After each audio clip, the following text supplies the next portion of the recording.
لوگ مولویوں پہ اور دیندار لوگوں پہ کہتے ہیں یار یہ میوزک نہیں سنتے, ان کو سکون کیسے ملتا ہے, کیسی بورنگ لائف ہے. میں نے بہت دفعہ ایک واقعہ سنا ہے, ہماری ایک کزن تھی, اب ہماری کزنیں بھی بیان سن رہی ہوتی ہیں, بہت پرانا واقعہ ہے, اس کو سمجھ میں نہیں آئے گا کہ اس کی بات ہو رہی ہے. تو تھوڑا سا ان کا لائف اسٹائل ذرا لگژری تھا, تھوڑا سا ماڈرن قسم کے. تو ہمارے گھر میں آئی تو میری جو ہمارے گھر کی خواتین ہیں ان سے کہنے لگی کیسا بورنگ تم لوگ کی زندگی ہے. ایکچولی کیسی بورنگ زندگی, نہ کوئی مووی دیکھ رہا ہے یہاں پہ, نہ کوئی میوزک چل رہا ہے, وہ آرام سے ہمارا تو جوائنٹ فیملی تھی پہلے, بہت پرانی بات ہے. تو والد صاحب گھر میں آتے تھے, سب بہن بھائی اکٹھے بیٹھ کے کھانا کھاتے تھے, اور سب شادی, زیادہ تر ہم بھائی ہمارے شادی شدہ تھے, تو سب پردہ بھی کرتی تھیں بھابیاں. تو بس صبح اٹھے, نماز پڑھی, اسکول چلے گئے یا اپنے جو بھی کام نے, یعنی کوئی انٹرٹینمنٹ کی جو کوئی گھروں میں جیسے چیزیں ہوتی ہیں نا, ویڈیو گیم کھیل رہے ہیں, صحیح ہے نا, یا فلمیں دیکھ رہے ہیں, ڈرامے دیکھ رہے ہیں, یہ سب چیزیں نہیں تھی. شادی بھی ابھی کوئی ڈانس ناچ گانا, بھائی شادی بھی ایسے ہی آرام سے. اور میری شادی ایسے ہوئی تھی کہ مجھے رشتہ آیا تو ہم نے کہا ٹھیک ہے بھائی اوکے کر دیا. تو وہ لوگ پنڈی میں تھے, تو جب اوکے کر دیا تو پنڈی میں تھے, ٹھیک ہے نا, تو اب شادی کیسے ہوگی, ٹھیک ہے نا, وہ تو پنڈی میں تھے تو شادی کیسے ہوگی. تو اتنا تکلف تو کرنا پڑا کہ مجھے پنڈی جانا. تو میری والدہ چلے گئیں پنڈی میرے ساتھ, اور میرے بھائی بھاولپور میں تھے, بھائی اور بھابھی وہ بھاولپور سے ہی پہنچ گئے وہاں پہ. میں والدہ کے ساتھ پنڈی پہنچ گیا. وہیں مسجد میں کسی مولانا صاحب نے نکاح پڑھایا, ہم جہاز سے واپس آ گئے کراچی, میں میری والدہ اور ہماری اہلیہ واپس آ گئے. یہ ہو گئی شادی ہماری. کوئی پٹاخہ بھی جو شبرات کا ہوتا ہے نا وہ بھی نہیں پھوٹا. اچھا, جب شادی ہو گئے واپس آ گئے, تو میں جمعرات کو بیان کیا کرتا تھا اپنی مسجد میں. تو وہ جمعرات کو میں پھر ناغا ہو گیا, کیونکہ میں شادی میں, اپنی شادی میں گیا ہوا تھا. میں میرے کئی بیانات ناغے اپنی شادی کی وجہ سے ہوئے ہیں. لوگوں کے تو ناغے ہوتے ہیں نا, آج حضرت صاحب فلاں کی شادی میں گئے ہوئے ہیں, ہمارے جو ناغے ہوتے ہیں وہ اپنی شادی میں گیا ہوا ہوتا ہوں میں. بہت دفعہ ایسا ہوا ہے. تو میں اس دفعہ بھی اپنی شادی میں گیا ہوا تھا. تو وہ میری پہلی شادی تھی. تو میں جب واپس آیا ہوں تو اب کچھ لوگوں نے پوچھا مفتی صاحب کل آپ تھے نہیں جمعرات میں, ہم آئے بیان تھے نہیں. میں نے کہا میری شادی تھی. تو کہہ رہے پرسوں تو آپ ادھر ہی گھوم رہے تھے. تو یہ کیا ہو گیا, پرسوں تو آپ ادھر ہی گھوم رہے تھے. تو میں نے کہا کیا, کہاں گھومتا پھر میں, آپ بتاؤ. جس کی شادی ہونے والی ہوتی ہے اس کو کہاں گھومنا چاہیے, کیا کرے آدمی. کہہ رہے کچھ بھی نہیں یار, تو بس ایسے ہی گئے ہو گئی ہماری. تو اب بتاؤ کوئی انٹرٹینمنٹ لائف میں کچھ ہوا, کچھ بھی نہیں یار. یہ کس قسم کی شادی ہے یار. لیکن اس قسم کی شادی کئی دفعہ ہو سکتی ہے. حقیقت بتا دوں آپ کو میں, یہ جو انٹرٹینمنٹ ہے نا, یہ ان لوگوں کو مہیا نہیں ہے جو اس قسم کی شادی نہیں کرتے. ایک دفعہ میں تو دھوم دھڑکا, پٹاخے, دولے آ رہے ہیں جناب, اس کے گلے میں ہار ڈالے جا رہے ہیں اور لفافے آ رہے ہیں اس کے, سارا ولیمے کا خرچہ ہم نے. پھر میں نے ولیمہ کیا وہ بھی سادگی سے کیا. ولیمے میں ہم نے لفافوں پر پہلے پابندی لگا دی, کسی کو لفافہ لانے کی اجازت نہیں, اپنے خرچے پہ کریں گے ہم جو بھی ہوگا. وہ سادگی سے کیا, وہ بھی کوئی زیادہ دھوم دھڑکا نہیں تھا. تو وہ ولیمہ آپ ہال میں بھی کر سکتے ہو, غلط نہیں. اللہ نے آپ کو پیسہ دیا تو آپ ذرا اچھے طریقے سے کر لو. تو اب کیا ہوا کہ جب لوگ آئے ہیں تو وہ بھی حیران ہو رہے یار یہ کس قسم کا حساب کتاب چل رہا ہے. تو لفافوں پر بھی ہم نے پابندی لگا دی, کوئی لفافہ لانے کی. اچھا پابندی لگاؤ تو کوئی بھی الحمدللہ لے کے بھی نہیں آیا. یعنی اس کا مطلب لوگوں کے ذہن میں پہلے سے ہوتا ہے کہ یار یہ جان چھڑاؤ لفافوں سے. تو ولیمہ میں دولہا ولیمے کے سارے پیسے کیا کر لیتا ہے, لفافوں میں ریکور ہو جاتے ہیں. تو اس پہ بڑا خوش ہوتا ہے کہ مولویوں کی شادی دیکھو کتنی سادہ سے, ایک 5 روپے بھی نہیں ملے, نہ کوئی پٹاخہ پھوٹا, نہ کوئی فائرنگ ہوئی, نہ کوئی ہلہ گلہ ہوا. تو ان کی زندگی میں انٹرٹینمنٹ بالکل بھی نہیں ہے. تو کسی مولوی کے پاس بیٹھو تمہیں بتائے گا بھائی سادگی میں جو فائدے ہیں وہ ان عیاشیوں میں نہیں ہیں. تو جب آپ ایک شادی اس طرح سے کرو گے تو بس ایک ہی ہوگی, وہ اب دوبارہ ختم, کیونکہ اس میں اتنا برباد ہو گئے تھے نا آپ اس میں. اور وہ 2-3 دن کی انٹرٹینمنٹ ہے, دھوم دھڑکا ہو گیا. اس میں پھر جو آگے مسائل ہوتے ہیں, پنجاب میں تو بہت ہی زیادہ ہو رہا ہے. وہ کزنیں آپس میں ناچ رہے ہیں, ڈانس کر رہی ہیں, لڑکیاں بھی لڑکے بھی بیٹھے ہوئے ہیں. دیکھو لوگ کہتے ہیں اس میں ہے کیا, کوئی خدا نخواستہ ہم کوئی غلط نیت سے تو نہیں دیکھ رہے. دیکھو ان چیزوں کے سائیڈ ایفیکٹ فوری نہیں ہوتے.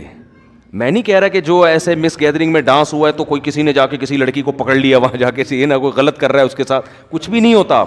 حیا آہستہ آہستہ ختم. حیا ختم ہونے سے پتہ ہے کیا ہوتا ہے, یہ جو آپ کی نئی جنریشن ہے نا, یہ اپنے بڑوں سے بدتمیز بن جاتی ہے, کیونکہ حیا آپ کو روکتی ہے باپ کے سامنے اونچی آواز سے بات کرنے سے, ماں کے سامنے اونچی آواز سے بات کرنے سے, بہن کو روکتی ہے بھائی کے سامنے تھوڑا سا ریزرو رہ کے رہے, وہ تمیز سے بات.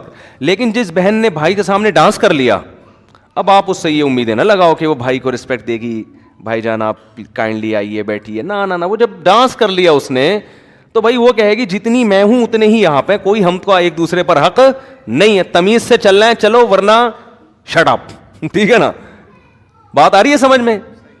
پھر وہ جو جذبے ہیں نا, بھائی جو بہنوں کے لیے جان دے دیا کرتا, اس کو جناب اس کے لیے نچھاور کر دی اپنی زندگی, یار اس کی حفاظت کرنی ہے, اس پہ پیسہ خرچ کرنا ہے, یہ اگر بیوہ ہو گئی تو کوئی بات نہیں میرے گھر میں, یہ سب چیزیں کہیں ختم. اخپل زندگی, آپ اپنی لائف, میں اپنی لائف کو انجوائے کروں گا. یہ آہستہ آہستہ یہ ہوتا ہے یہاں آ کے. ہر گناہ کے ایک زہریلے اثرات ہیں جو فوری طور پر نہیں نظر آتے. گورے سے یہی تو غلطی ہوئی ہے, اس نے کہا جو لبرل لوگ یہی تو غلطی کرتے ہیں, کہہ رہے کیا ہو گیا, گانا سنتا ہے تو کیا ہو گیا, گانا سننے سے کیا ہو گیا, ڈانس کرنے سے, یہ جو بےہودہ قسم کا, ایک تو وہ اتنگ وتنگ ہوتا ہے بیچارے ہمارے کے پی کے والوں کا, وہ تو ویسے سادہ طریقے سے نا ایسے ہی گول گول گھوم رہے ہوتے ہیں, وہ تو ڈانس ہی نہیں ہوتا نا, وہ تو ویسے ہی, تو وہ قبائلی ایک رقص ٹائپ کا ہوتا ہے, تو وہ تو ایک الگ چیز ہے. لیکن یہ جو پراپر, یہ جو, اب میں اس کو یہ نہیں کہہ رہا کہ وہ کیا کریں آپ لوگ, لیکن اس پہ یہ والا بیان نہ فٹ کر دیں کہ ان پہ فتوے لگا دیں جا کے, وہ کیا کر رہا ہے بیچارہ, تھوڑا سا ہل رہا ہے نا وہ شادی میں سادہ طریقے سے. تو ہر چیز کی ایک, بھائی سگریٹ کے جو اصول ہیں وہ چرسیوں پہ تھوڑی لگیں گے, چرس الگ چیز ہے, ہیروئن, میں ہیروئن کے خلاف بیان کر رہا ہوں, آپ سگریٹ والوں کو جا کے فتوے دینا شروع کر دو, تو وہ ایک الگ چیز ہے. کے پی کے میں یا بعض دیہات میں ہوتا ہے کہ وہ کیا ہوتا ہے کہ تھوڑا سا ڈھول رکھ کے نا, اتنگ کہتے ہیں اس کو, اتنگ کہتے ہیں نا, وہ تھوڑا سا اتنگ مار رہے ہوتے ہیں. وہ افغانستان میں سنا ہے کہ وہ جو مجاہدین تھے نا وہ بھی کرتے تھے لڑائی سے پہلے نا, مجاہدین کی عادت تھی افغانستان میں, جو نہیں رشیا کے خلاف لڑتے تھے, پھر یہ طالبان کا بھی سنا ہے, یہ لوگ کیا کرتے تھے کہ جب بھی جنگ سے پہلے نا تھوڑا سا ڈھول بجا کے یہ والا اتنگ کرتے ہیں, یہ تھوڑا سا گھومتے ہیں, یہ تھوڑا سا وہ کرنے کے لیے, اپنے آپ کو موٹیویٹ کرنے کے لیے کہ ہم کوئی جنگ کو ٹینشن ہی نہیں لے رہے. تو خیر, تو یہ جو ڈانس مانس آج کل ہو رہے ہیں, ان میں ہوتا کیا ہے, جب آپ کی حیا نکلے گی تو اب اس کے پھر آگے جا کے سائڈ افیکٹ بہت خطرہ. ماں باپ کہتے ہیں ہماری بیٹیاں ہمارے کنٹرول میں نہیں. او بھائی کنٹرول میں کیسے ہیں, جب ایک لڑکی اپنے والد کے سامنے ڈانس کر رہی ہے تو باپ کا مقدس رشتہ اور حیا ویا ختم. اب وہ نہیں ہوگا کہ وہ ابا کو, آپ اپنی بچیوں کو عادی بناؤ, باپ کو دیکھ کے سر پہ دوپٹہ لے لیا کریں, وہ تو دیکھو آپ کا کتنا احترام کرے گی, آپ کی بات مانے گی, آپ کی مرضی کے خلاف نہیں چلے گی. اور یہ چیز ترقی میں رکاوٹ نہیں بنے گی. اگر جوان لڑکی اپنے ابا کو دیکھ کے تھوڑا سا سر پہ چادر لے لیتی ہے, یہ چادر نہیں لیتی, تھوڑا سا ریزرو ہو جاتی ہے کہ بھائی ابا آ رہے ہیں, تھوڑا سا گلے میں دوپٹہ لے لو, تو کیا اس سے ترقی کا کیا تعلق ہے بھائی. یعنی لوگ سمجھتے ہیں اگر ہم اتنی تہذیب اور تمدن کے ساتھ چلیں گے نا اپنے گھروں میں تو ہم تو انگریز کا مقابلہ کر ہی نہیں سکتے. ابے بھائی, اس سے اللہ کی قسم کوئی تعلق نہیں ہے. یعنی ان چیزوں کے, یہ جو دماغ میں آپ لوگوں نے بٹھا لیا ہے نا کہ ہم اپنے گھر میں مذہبی ماحول لے کر آئیں گے تو ہمارے اچھے ڈاکٹر نہیں پیدا ہوں گے, اچھے انجینئر نہیں پیدا ہوں گے, میں آپ کو حلفیہ کہتا ہوں اس سے زیادہ اچھے پیدا ہوں گے. کیونکہ تمیز والا آدمی جس کی سوچیں دائیں بائیں نہ گھومتی ہوں, وہ زیادہ اچھے طریقے سے پڑھ بھی سکتا ہے, زیادہ اچھے طریقے سے. دیکھو جامعۃ الرشید جب سے آیا ہے نا عصری تعلیم میں, ہمارے طلبہ کو جامعۃ الرشید نے جب سے کہا نا کہ ڈاکٹر بھی بنو, انجینئر بھی بنو, ایم بی اے بھی کرو, بی بی اے بھی کرو, یہ ساری ڈگریاں, الحمدللہ جامعۃ الرشید کا رزلٹ دوسری یونیورسٹیوں سے آگے ہے. حالانکہ یونیورسٹیوں میں کو ایجوکیشن ہے, استاذوں کا احترام ہے, مگر اتنا نہیں جو مدرسوں میں ہے. سمجھ رہے ہیں نا, وہ فلمیں بھی دیکھنے جاتے ہیں. مجھے تو خود یونیورسٹی کے لڑکے بتاتے ہیں اپنی گرل فرینڈ کے ساتھ سینما گھر چلے جاتے ہیں, ان کے ابا کو پتہ ہی نہیں ہوتا, ابا سمجھ رہے تھے کہ بچی کہاں گئی ہوئی ہے, یونیورسٹی گئی ہوئی, تو کہہ رہے ہم تو چلے جاتے ہیں, فلم بھی دیکھ کے آ جاتے ہیں. تو وہ ساری آزادی وہاں دی ہوئی ہے, کوئی تنگ ماحول نہیں ہے. جامعۃ الرشید کا ماحول کیا ہے, تنگ ماحول ہے. وہاں گرل فرینڈ ہے ہی نہیں, سارے اپنے جیسے لڑکے داڑھیوں والے, وہ بھی وہی نظر آئیں گے اس کو. تو کوئی انٹرٹینمنٹ کا ماحول نہیں ہے. لیکن آپ رزلٹ دیکھو, الحمدللہ رزلٹ دیکھو آپ کبھی, ابھی تو اللہ کا شکر ہے پتہ نہیں 10-12 کمیشن آفیسر نیوی میں گئے ہیں جامعۃ رشید کے 2 سال پہلے. میرے شاگرد بھی ہیں, میں ان سے ملا ہوں, میری ایک تصویر بھی یوٹیوب پہ شائع ہوئی تھی, آپ نے دیکھا ہوگا, نیوی کے آفیسر کھڑے ہوئے, بیچ میں کھڑا ہوا ہوں, تو ان میں زیادہ تر ہمارے شاگرد تھے. تو یہ دماغ میں نا آپ لوگوں نے خامخواہ میں ایک چیز بٹھا لی ہے کہ یار بالکل ایسا عیاشی دے دو تو ترقی زیادہ ہوگی. ترقی زیادہ نہیں ہوگی. آپ کہہ سکتے ہو انگریز نے اتنی عیاشی میں کیسے ترقی کر لی. او بھائی انگریز اگر اتنا عیاش نہ ہوتا اس سے 10 گنا آگے نکل چکا ہوتا. سمجھ رہے ہیں نا.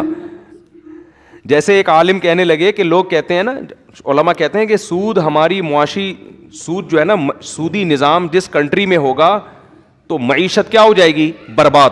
اب سوال پیدا ہوتا ہے پھر امریکہ اتنا پاورفل کیوں ہے معیشت میں, فرانس اتنا پاورفل کیوں ہے؟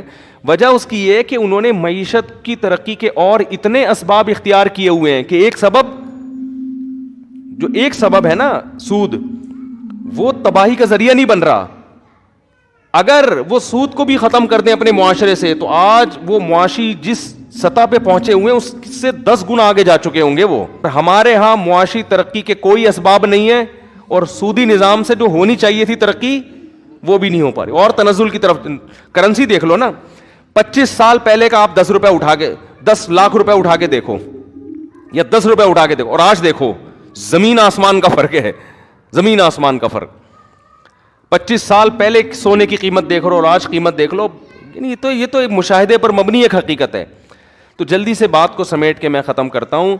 انسان دھوکے میں آتا ہے اپنی موجودہ حالت کو دیکھ کر اور وہ یہ سمجھ بیٹھتا ہے کہ مجھے کچھ بھی ہونے والا نہیں ہے. آپ ہر وقت تیار رہیں, کسی کو کسی بھی ٹائم پہ کچھ بھی ہو سکتا ہے, کچھ بھی ہو سکتا ہے. فرعون اسی چکر میں آ گیا تھا. تو فرعون کے دربار میں جو ایک آدمی مسلمان ہوا نا, جس نے اپنا اسلام چھپایا ہوا تھا, اس نے فرعون کو کیا کہا ہے, یا قومی لکم الملک اليوم ظاہرین فی الارض, اے میری قوم دیکھو آج تمہارے پاس بادشاہت ہے, آج تم زمین میں غالب ہو.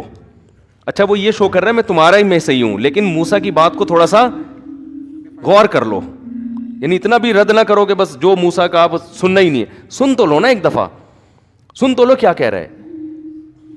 تو وہ ایک حکمت کے ساتھ تبلیغ کر رہا ہے نا. اگر وہ یہ شو کر دے میں تو موسیٰ پر ایمان لے آیا, پھر تو کوئی بات سنے گا ہی نہیں. تو وہ یہ شو نہیں کر رہا کہ میں موسیٰ پہ ایمان لایا ہوں, وہ کہہ رہا ہے بھائی ہم کو یہ چاہیے کہ ہم غور کر لیں کہ موسیٰ کی بات کو سیریس لے کے ایک دفعہ غور کریں, اگر اس کے بعد غلط لگتی ہے تو ریجیکٹ کر دیں. لیکن یہ جو کہہ رہا ہوں سننا ہی نہیں ہے.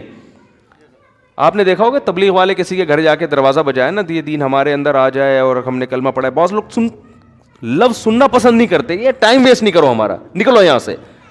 بھائی آپ نہیں جاؤ, تھوڑی دیر سن لو, کبھی اکیلے میں بیٹھ کے شاید غور کرنے کی توفیق مل جائے. یار کوئی بندہ کوئی بات کہہ کر گیا ہے, کوئی غلط ایسا تو نہیں وہ صحیح کہہ کے گیا ہو. جو آدمی سننا برداشت نہیں کرتا نا, اللہ اس کو کبھی ہدایت نہیں دیتے. جو اپنے بارے میں یہ فرض کر لینا کہ میں بالکل صحیح ہوں, مجھے کوئی سمجھائے نہیں, مجھے کوئی نصیحت ہی نہیں چاہیے, سمجھ لو اس کی تباہی یہاں سے شروع ہو گئی. اور جو آدمی اپنے کان کھولے رکھتا ہے, یار کوئی بات میرے فائدے کی اگر بتاؤ تو میں سنتا ہوں, ٹھیک ہے میری سمجھ میں نہیں آئی تو میں اس کو مسرت کر دوں گا. تو یہ وہ لوگ ہوتے ہیں جن میں تکبر نہیں ہوتا. بعض خطیب ہوتے ہیں, آپ ان کو جا کے بتانا چاہو نا سر آپ نے بیان میں نہ مجھے, تم کون ہوتے مجھے سمجھانے والے, بس سمجھ لو اب یہ غلطیاں کرنا شروع کرے گا, اب یہ پھینکتا رہے گا اور یہ برباد ہو جائے گا. تو جس آدمی نے اپنا لچک رکھی ہوتی ہے کہ بھائی میرے میں کوئی غلطی ہو تو بتا دو, تو ٹھیک ہے وہ غلطی نہ مانے لیکن سن لے, غور کر لے. اسی طرح ایک گزارش کروں گا آپ لوگوں سے, دیکھو میرے پاس میاں بیوی کے کیسز بہت آتے ہیں, اس لیے میں بار بار یہ ٹاپک لے کر آتا ہوں, اور یہ تو ہر گھر کا مسئلہ ہے نا. جب بیوی آپ کو بولا کرے نا آپ کے اندر یہ خرابی ہے, مرد میں گڑبڑ یہ ہوتی ہے وہ سنتا نہیں ہے. مرد میں گڑبڑ کیا ہوتی ہے, وہ سنتا نہیں ہے. تو نہ مانو بیگم کی, لیکن ایک دفعہ غور سے سن کے غور کر لو کہیں یار یہ صحیح تو نہیں کہہ رہی. اکثر مردوں میں یہ ہوتا ہے کہ اگر بیگم نے یا سسر نے یا ساس نے داماد کو بول دیا کہ بیٹا آپ جو ہے نا یہ ذرا صحیح نہیں کر رہے, ایک دم طیش میں آ جاتا ہے. یہ طیش میں آنا تکبر ہے, یہ اس کی علامت ہے. دیکھو یہ ہو سکتا ہے کہ وہ غلط کہہ رہی ہو ساس آپ کی, ہو سکتا ہے آپ کے سسر صاحب غلط کہہ رہے ہوں, عین ممکن ہے. یہ ہو سکتا ہے کہ بیگم آپ کی غلط کہہ رہی ہو, تو کہنے تو دو نا یار اس کو, ہے نا. سن لو یار, آرام سے سن لو, بولو اچھا غور کروں گا میں. ہمارے ہاں بڑا مسئلہ یہ, اور یہ تو میں نے اب تو دیکھا ہے کہ بڑا جب چھوٹے کو نصیحت کرتا ہے تو چھوٹا بھی طیش میں آ جاتا ہے. شریعت تو یہ کہتی ہے چھوٹا اگر بڑے کو کوئی بات بتا دے تو بڑا بھی تحمل سے سن لے کہ یار شاید صحیح کہہ رہا ہوں. لیکن ہمارے یہاں کیا ہو رہا ہے, بڑا اگر چھوٹے کو کہے گا نا, باپ اگر بیٹے سے کہے گا کہ بیٹا دیکھو تمہارے اندر یہ بات ٹھیک نہیں ہے, تو بیٹا فوراً غصے میں آ جاتا ہے.